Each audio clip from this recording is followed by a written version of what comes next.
The Takeda relic is here at last, but is it actually enough to bring Takeda out of redundancy? Join me to find out.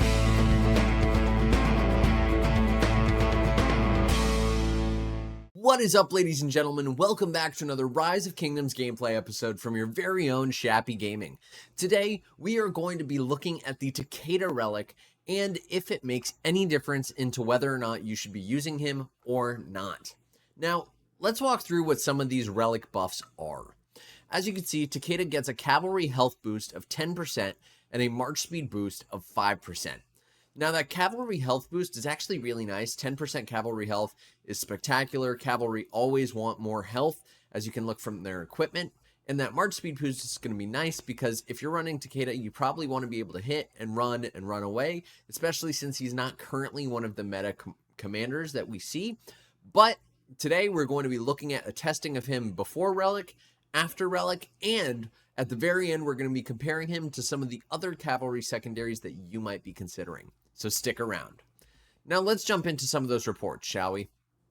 So, I have had Takeda Max for quite a long time, and I've been waiting for this. I've really been hoping that this is going to make him relevant again, and let's take a look. So, again, much like the previous testing, we ran 3 sets of tests for each of these tests. The first set is a test without equipment, without armaments, without city skins, fully naked. Don't get too excited now. The second test that we ran was using equipment, and we intentionally chose Saladin because we wanted to make sure that we were using the most relevant commander possible. Saladin Takeda is a very commonly used pairing, and this was the equipment that we were running with Saladin. I will pop Gaines' equipment up on the top right side of your screen now so you can see it. He was using Ho Chu Bing with Joan. If you saw our previous testing with Attila, then you know that we intentionally chose Ho Chu Bing with Joan to minimize any variability between the different commanders that we used. That's the same reason why we use Saladin. Saladin doesn't have any variance in his skills. He either deals damage or he doesn't. Now, we could have used other commanders, but I wanted to make sure that we kept this as consistent as possible from duel to duel. So let's take a look at that first report to get an idea of how everything actually shook out. So if we go down here we are. Our very first Saladin Takeda testing, we can see that Saladin Takeda, as to be expected, got absolutely wrecked. And if we open the troop buffs here, you can see that we had the Saladin relic, but we do not yet have the Takeda relic. And here's all of our buffs. You can see Ho Chu Bing Joan, no equipment here on either side, and I got obliterated. You can also see there was no formation here. If we are using the different formations, we would use wedge formation for Saladin, although I am also a personal fan of the hollow square formation for Saladin because, again, it's all about reducing damage taken. And as you can see, we lost this duel. That's really no surprise to me. The question is, how did this change once we added equipment and formations? So we lost 29,000 severely wounded to his 13,000. Now, let's throw some equipment on here and see how this changes things. So as you can see, he added his equipment, I added mine, I added what his equipment was earlier, and you can see there is a little bit of a difference here. I dealt more damage, so he's now up to 14,000 severely wounded instead of 13,000, but I also took more severely wounded. I took 1,300 extra severely wounded, so it was a pretty even trade. This was actually really nice. Personally, I'm not typically a fan of adding equipment because I think that it messes things up a little bit, adds more variability, especially once you start including the accessories. But this is kind of what I would expect. It's a 1-to-2 trade almost perfectly. Didn't make any much of a substantial difference. Now we added formation. And as I mentioned earlier, we were using the wedge formation. Both of us were using the wedge formation with Ho Chu Bing and with Saladin. That's what you would expect. And what was astonishing to me here is that the results were almost identical. They really didn't change very much. I took a little bit less damage, which I'm not sure what I can attribute that to. But overall, this is consistent with my expectations. We saw even less variability once we added formation than we did even with our Attila testing. If you haven't seen that, be sure to check that out on the top right side of your screen now. It's going to be over there. And overall, I'm okay with this. I think this is fine. Now, before we take a look at the relics, be sure to drop a like on the video. It helps me out a ton, and it helps get this video shared out to other people who might enjoy it like you. So that was our initial testing. This was to get a baseline of how Saladin Takeda does when it's put up against Ho Chu Bing with Joan. So overall, kind of underwhelmed. Let's throw in a relic and see how this changes things. So here was our first relic test. Let's check if we were using equipment. We were not using equipment here, but you can see that the relic is back. You have cavalry health plus 10% and march speed plus 5%. And once again, our skill damage is 0, so you can see we are not using any formations. And Gaines and I are both VIP 17, and no city skins were used in this testing as well. So immediately you see a little bit of a difference. I took way less damage. I'm down to 28,000 severely wounded, whereas in this previous duel here, I took 29,000 severely wounded. So that's a really nice change. And then he's at 55,000 severely wounded, or power loss, whereas previously he was at 53. Now that variation is not that significant, but it does show a little bit of a difference. And that's where that health buff really comes in. 10% health is potentially one of the most impactful buffs that we can see. Now, the other thing that I like about this is Takeda does get that extra march speed. And you do see here when their troop launches a basic attack, you get a chance to gain 30% march speed. This makes it so you're really getting 35% march speed, and you're maintaining that 5% all the time. It's interesting that Takeda also doesn't have an out-of-the-box march speed bonus, whereas he does have the out-of-the-box attack bonus. So now let's throw on some equipment and see if this makes any difference to our dear friend Takeda.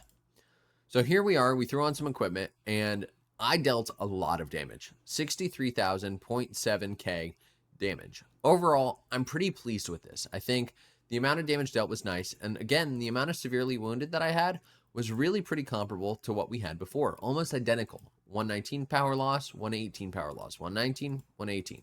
So overall, really not disappointed there. I think that's pretty good. Yeah, that's right. So I'm pretty pleased with that. And then overall, I think we dealt more damage. 63,000 damage dealt is nice. You see our ratio went way up. We're no longer 1 to 2, which is good. So am I pleased with this? I think so. I think the relic did a pretty good job. Now, let's add in some formations and see how this shakes out. So let's scroll down here. As you can see, we both have our 5% skill damage buff at this point. He has 8 because he gets an out-of-the-box buff with these commanders. And just taking a look, my trades have gotten a little bit better, I think. Actually, no, they haven't. They got even worse. And the reason for this is that Joan of Arc's skill effect. Because Joan of Arc is triggering her skills way more frequently because of that 4th skill. And so I'm taking more damage. Now, what was interesting here is that some of these battles did last a really long time.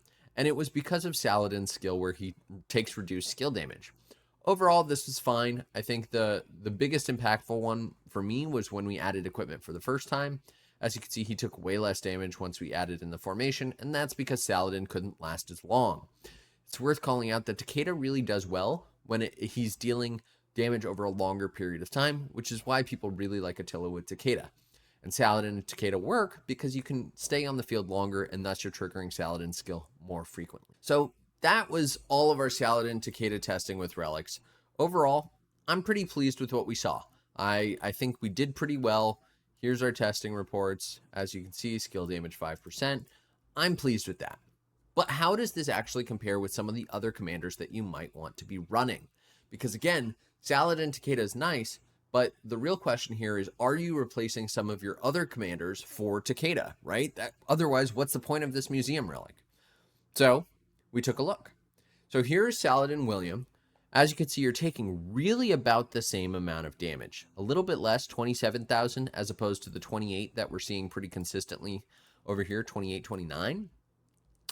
And this was a naked test, so there was no formation here. It was completely naked because we wanted to keep it as bare bones as possible. So we're comparing with this one. So it's 27 versus 28, and the damage dealt was much more. So as you can see, 13.9 versus 14.89. William is not getting replaced just yet. Now, there's a caveat that I want to add here. This William is a maxed William. I have William maxed, and I did that deliberately because I'm running Ho Chu Bing with William.